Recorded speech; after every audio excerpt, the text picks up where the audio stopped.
ایک بغاوت جس میں خون کا ایک قطرہ بھی نہیں بہا اور معمر غذافی ملک کے صدر بن گئے۔ دوسری وہ جس میں خون بھی بے تحاشا بہا اور غذافی بھی دنیا سے چلے گئے۔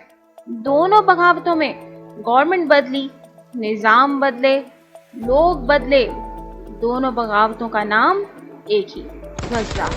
لیبیا کے صدر شاہ ادریس ملک سے باہر تھے کہ اچانک آرمی آفیسرز ٹینکرز کے ساتھ بنغازی کے ایریا میں نکل آئے۔ ان کو ایک ڈکٹیٹریٹ لیڈ کر رہا تھا جس کا نام RCC یعنی ریولوشنری کمانڈ کاؤنسل تھا، اور غزافی بھی اسی کاؤنسل کے ایک ممبر تھے۔ صرف 2 گھنٹوں میں لیبیا کا سارا انتظام آرمی نے سنبھال لیا۔ حسان بن ردا کو، جو کہ شاہ ادریس کے خاندان کے بڑے ہی امپورٹنٹ ممبر تھے، ان کو بھی دوسرے شاہی ممبرز کے ساتھ کسٹڈی میں لے، لیکن اس تمام پروسیس کے بعد بھی لیبیا کے لوگوں کا کوئی ری ایکشن کیوں نہیں تھا؟ دراصل حسان بن ردا نے پہلے ہی سارے شاہی اتھارٹیز چھوڑنے کا اعلان کر دیا تھا اور عوام سے اپیل کی تھی کہ وہ بغیر خون خرابے کے نئی حکومت کو قبول کر لیں۔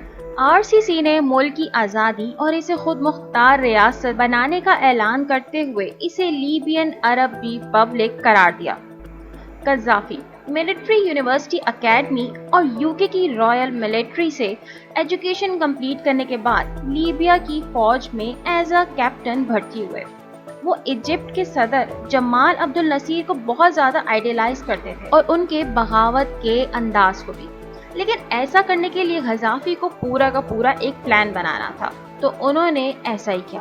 فوج کے اندر ہی فری آفیسر موومنٹ سٹارٹ کر دی اور اپنا پیغام فوج میں پھیلانا شروع کر دیا، اور وہ کامیاب بھی ہو گئے۔ 1970s میں RCC نے اعلان کیا کہ وہ نئی حکومت کے قیام کے لیے کابینہ فارم کر رہے ہیں۔ محمود سلیمان المغربی، جس کو پولیٹیکل ایکٹیویٹیز کی وجہ سے اریسٹ کیا گیا تھا، ان کو بھی پریزیڈنٹ بنا دیا گیا۔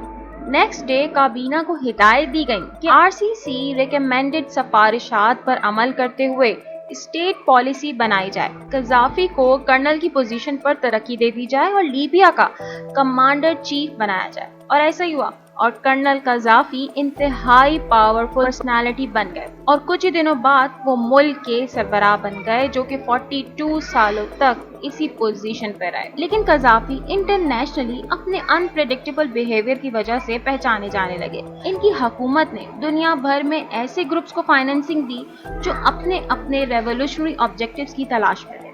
ان ایکٹیویٹیز کی وجہ سے قذافی کو امریکن گورنمنٹ کے ساتھ بڑھتے ہوئے کانفلکٹس میں لا کھڑا کیا، اور 1986 میں US کے جنگی جہازوں نے لیبیا پر بمباری کر دی۔ 1988 ایک سویلین ایئر لائن کی تباہی میں لیبیا کی انوالومنٹ کی وجہ سے امریکہ نے بھی لیبیا پر ریسٹرکشنز لگا دی۔ 1990s قذافی نے بم دھماکے کے مجرموں کو انٹرنیشنل اتھارٹیز کے حوالے کر دیا، جس سے لیبیا پر لگی ریسٹرکشنز ہٹا دی گئیں، اور قذافی کے لیبیا ان کنونشنل ویپنز پروگرام بند کرنے کے اعلان کے بعد امریکہ نے بھی اپنی ریسٹرکشنز ہٹا دی۔ 2009 قذافی امریکن یونین کے چیئرمین سلیکٹ ہوئے۔ انہوں نے UN جنرل اسمبلی سے پہلے اپنی اسپیچ دی، ایک لمبی تنقیدی تقریر، جس میں انہوں نے UN چارٹر کی ایک کاپی بھی پھینک دی، جس سے انٹرنیشنل کمیونٹی میں ایک بڑی کنٹروورشل کھڑی ہو گئی۔ 2011 میں جب اینٹی گورنمنٹ مظاہروں کے بعد جب تونسیا اور ایجپٹ کے صدر کو پاور سے ہٹا دیا گیا، تو لیبیا میں بھی اینٹی قذافی کے مظاہرے سٹارٹ ہو گئے۔ قذافی نے اسٹیٹ ٹیلی ویژن پر ایک اسپیچ بھی دی، جس میں استعفیٰ دینے سے بھی منع کر دیا اور مظاہرین کو ٹریٹرز اور تخریب کار کہا۔ قذافی نے اسے بہت دبانے کی کوشش کی، لیکن امریکہ اور الائڈ کنٹریز کی وجہ سے یہ تحریک اور بھی زیادہ زور پکڑتی گئی، اور اکتوبر 2011 میں قذافی اچانک سے غائب ہو گئے، اور پھر باغیوں کی جانب سے ایک ویڈیو سامنے آئی جس میں وہ خون میں لت پت باغیوں کے درمیان بے بسی کے عالم میں تھے اور ان پر تشدد کیا جا رہا تھا، اور اسی دن ان کا قتل کر دیا گیا۔